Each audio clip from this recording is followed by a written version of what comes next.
ஓம் சாய்ராம்.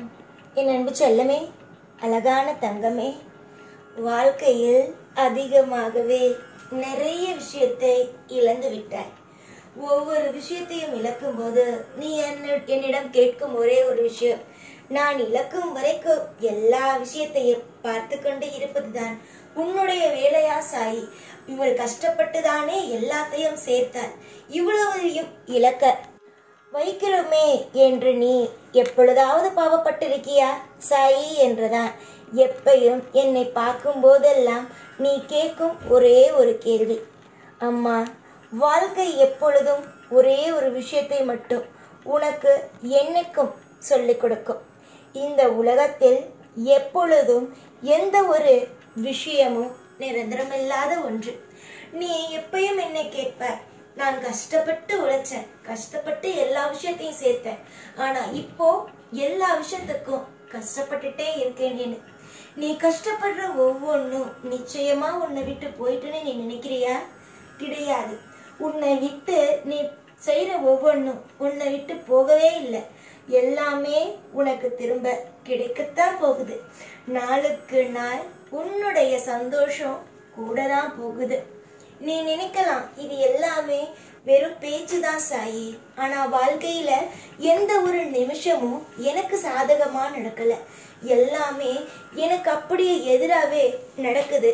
நான் சேர்க்கும் போதும் சரி, ஒவ்வொன்றும் எதுவுமே எனக்கு சுலபமா கிடைக்கல. எல்லாமே எனக்கு எப்பயுமே கஷ்டப்பட்டு தான் கிடைச்சிருக்கு. என்னுடைய வாழ்க்கையில இனிமே நல்லா இருப்பேன்னு நினைச்சேன், ஆனா என்னுடைய வாழ்க்கையில எல்லாம் என்னை விட்டு எதுவுமே எப்பயுமே உன்னை விட்டு போகல. எல்லாமே உனக்கு உன்னுடைய வாழ்க்கையில நீ இழந்ததெல்லாம் என் கையில தான் இருக்கு. உன்னை தெரிஞ்சுக்கோ. உங்ககிட்டேருந்து ஒண்ணு பறி போகுது அப்படின்னா நிச்சயமா ஒன்னே ஒண்ணு நீங்க புரிஞ்சுக்க வேண்டிய ஒண்ணு, அது வேற எங்கும் போகல, தெய்வத்து கையில தான் இருக்குங்கிறத புரிஞ்சுக்கோங்க. உங்களுக்கு நேரங்கள் ஆனது சங்கடமா இருக்கும்போது, ஒவ்வொரு நேரமும் உனக்கு கஷ்டத்தை கொடுக்கும் போது உன்னுடைய வாழ்க்கையில ஒன்னே ஒண்ணுதான் தெரியுது. என்ன தெரியுமா தங்கமே? இது நம்ம வாழ்க்கையில எதுவும் நிரந்தரம் இல்லைங்கிறத உங்களுக்கு புரிய வைக்குது. உங்க வாழ்க்கையில நீங்க கஷ்டப்பட்டதுலாம் எப்படி உங்க கையை விட்டு போகும்? நேரம் கொஞ்சம் கடினமா இருக்குங்கிறதுனால அதை உங்ககிட்டேந்து எடுத்து நான் வச்சிருக்கேனே தவிர உன்னுடைய வாழ்க்கையில எதையும் உன்னை விட்டு தூரமா போக விட மாட்டேன். உன்னுடைய வாழ்க்கையில எது போயிட்டு எந்த விஷயம் உனக்கு கிடைக்கல அப்படின்னு நினைக்கிறியோ அதை விட உன்னுடைய வாழ்க்கையில பல மடங்கு கிடைக்கும். உன்னுடைய வாழ்க்கையில எல்லாமே நிம்மதியா அமையும். கூடிய சீக்கிரம் நீ தவிச்சுக்கிட்டு இருக்க ஒவ்வொன்றும் உனக்கு சாதகமா அமைதா இல்லையான்னு மட்டும் வேடிக்கை பாரு. நீ சேர்த்தல்ல உன்னுடைய வாழ்க்கையில ஒவ்வொரு விஷயத்தையும் சேர்த்தல்ல, அந்த சேர்த்த எதுவுமே உன்னை விட்டு போகிறது கிடையாது. எல்லாம் என் கையில இருக்கு. உன் கையில திரும்பவும் பல மடங்கா சேரும்.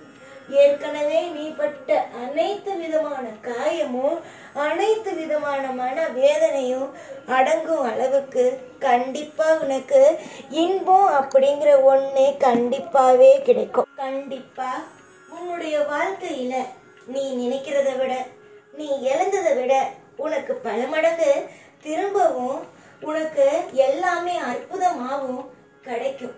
இதுல ஒரு துளி விஷயம் கூட சாயி நான் சேர்த்த விஷயம் கிடைக்கல அப்படின்னு என்கிட்ட நீ சொல்ல மாட்ட. அந்த அளவுக்கான நல்ல விஷயம் உன் வாழ்க்கையில நடக்கத்தான் போகுது.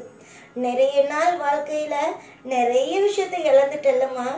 இனிமே உன் வாழ்க்கையில பல மடங்கான மாற்றமும் பல மடங்கான திருப்பத்தையோ நீ பார்ப்ப. கண்டிப்பா உனக்கு தேவைப்படுற அத்தனையையோ நீ என்கிட்ட இருந்து என் கையில இருந்தே வாங்கிக்குவ. நிச்சயமா ஒண்ணு தெரிஞ்சுக்கோங்க, வாழ்க்கையில ஒரு விஷயத்த செய்யறதுக்கு முன்னாடி, அதாவது நீ என்ன விஷயம் செய்ய போறியோ அதுக்கு முன்னாடி போய் பிள்ளையார் கோவில்ல செதர் தேங்காவை உடைச்சிட்டு அதுக்கு பிறகு செய்ய ஆரம்பியுங்க. ஒரு ஊருக்கு போறீங்களா, ஒரு பயணத்தை மேற்கொள்றீங்களா, அதுக்கு முன்னாடி தயவு செய்து ஒரு பிள்ளையார் கோவிலுக்கு போய் உங்களுடைய வேண்டுதலை வச்சு, இந்த வேலைக்காக நான் போறேன், இதை நல்லபடியா செஞ்சு கொடுன்னு பிள்ளையார் கோவில்ல வேண்டுதலை வச்சுட்டு போங்க. கண்டிப்பா அந்த பிள்ளையார் உங்க கூடவே இருப்பார். தடைகளை உடைச்சு தடைகள் இல்லாம உங்களை அந்த பயணத்தை மேற்கொள்ள வைப்பாரு. புரியுதா? அதே மாதிரி தூங்குறதுக்கு முன்னாடி உன்னுடைய குலதெய்வத்தோடைய மந்திரத்தை சொல்லிட்டு தூங்கு. அதாவது எனக்கு மந்திரமே தெரியாது, நான் என்ன சொல்றது அப்படின்னு கேட்டா உன்னுடைய குலதெய்வத்தோட பேரை சொல்லி போற்றின்னு சொல்லலாம், இல்லைன்னா நமகான்னு சொல்லலாம். சொல்லிட்டு ஒரு 6 முறை, ஒரு 27 முறைன்னு சொல்லிட்டு தூங்கலாம். இல்ல உன் குலதெய்வமே துணை, அதாவது உன் குலதெய்வத்துடைய பேரை சொல்லி குலதெய்வமே துணை அப்படின்னு சொல்லிட்டு கூட நீ தூங்கலாம். நிச்சயமா நீ தேடுற ஒவ்வொன்றும், உன் வாழ்க்கையில நீ ஆசைப்படுற ஒவ்வொன்றும் கண்டிப்பாவும் நல்லபடியாகவும் உனக்கு கிடைக்குங்கிறதுல எந்த மாற்றமும் இல்லை. நிறைய நாள் தொத்து போயிட்டல்ல, இனிமே உன் வாழ்க்கையில கிடைக்க போற விஷயத்தை எல்லாம் பாரு. எவ்வளவு பெரிய மாற்றமும் எவ்வளவு பெரிய திருப்பமும் உன் வாழ்க்கையில கிடைக்க போகுது அப்படிங்கிறத பொறுத்திருந்து வேடிக்கை பாரு. நிறைய விஷயத்துல அவசரப்பட்டு நிறைய விஷயத்துல தோத்து போயிட்ட. இனிமே ஒரு விஷயத்துல கூட நீ தோத்து போகவும் மாட்ட. நான் உன்னை எந்த ஒரு விஷயத்தையும் தப்பா செய்யவோ இந்த சாய் விடவும் மாட்டேன். தேடுற ஒவ்வொன்றும் இனிமே கிடைக்கும். இது வரைக்கும் நீ தொலைச்சிட்டேன்னு பார்த்து ஏங்குற பத்தியா, இந்த விஷயத்த தொலைச்சிட்டேன், அந்த விஷயத்த தொலைச்சிட்டேன், என்னை இதுல இருந்து காப்பாத்து சாய், அதுல இருந்து காப்பாத்து சாயின்னு சொல்றல்ல, நீ தொலைச்ச அத்தனை நல்ல விஷயமும் கடினமா உழைச்சு நீ தோத்த, கடினமா உழைச்சி நீ சேர்த்த அத்தனை விஷயமும் உன்னை விட்டு போச்சுன்னு கவலைப்படுறல்ல, அந்த அத்தனை விஷயமும் நிச்சயமா திரும்பவும் பல மடங்கா உன் கையில நான் சேர்த்துருவேன். இதனால எதையுமே நினைச்சு கவலைப்படாம எல்லா நன்மைக்கே எல்லாமே நமக்கு திருப்தியாவே கிடைக்கும், எல்லாமே நமக்கு பிடிச்சதாகவே நம்முடைய அப்பன் செஞ்சு கொடுப்பாரு அப்படின்னு நம்புங்க. நீங்க நம்புற ஒவ்வொன்றுமே சரிதான்.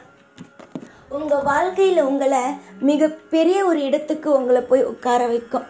அவசரம் வேண்டாம், பொறுமையா நிதானமா சிந்திச்சு எதுவா இருந்தாலும் முடிவெடுங்க. நீங்க எடுக்கிற முடிவால உங்களுடைய வாழ்க்கை நிச்சயமா பெரிய ஒரு அளவுக்கு மாறி நல்லபடியா இருக்கும். தொடர்ந்து நீங்க முயற்சி செய்யற எந்த ஒரு காரியமும் உங்க வாழ்க்கையில வீண் போகாது. இவ்வளவு தூரம் நீ அழுது என்கிட்ட சொன்னல, நான் இவ்வளவு முயற்சி எடுத்தேன், ஆனால் என்னை விட்டு எல்லாமே போயிட்டு சாயின்னு நீங்கள் சொன்னீங்கல்ல, அது எல்லாம் என் கையில் இருக்கு. உன் கையை விட்டு எதுவும் போகலை, உன் கைக்குள்ளேயே நான் என் கைக்குள்ளேயே வச்சிருக்கிறத உன் கைக்குள்ளே நிச்சயமாக கொண்டு வந்து சேர்ப்பேன். அவசரப்படாமல் நிதானமாக இரு. உன்னுடைய நிதானம் நிச்சயமும் ஒரு நாள் வெல்லும். நான் காரணம் இல்லாமல் உன்னுடைய வாழ்க்கையில் இந்த நிமிஷம் இந்த ஒரு வாக்கை நான் சொல்லலை, நிதானமாக சொல்கிறேன். பிடிச்சிக்கிட்டு சந்தோஷமாக இரு. எப்போதும் என்னாலும் உன் கூடவே இருந்து உன்னை வாழ வைப்பேன். இந்த சாய்நான். ஓம் சாய்ராம்.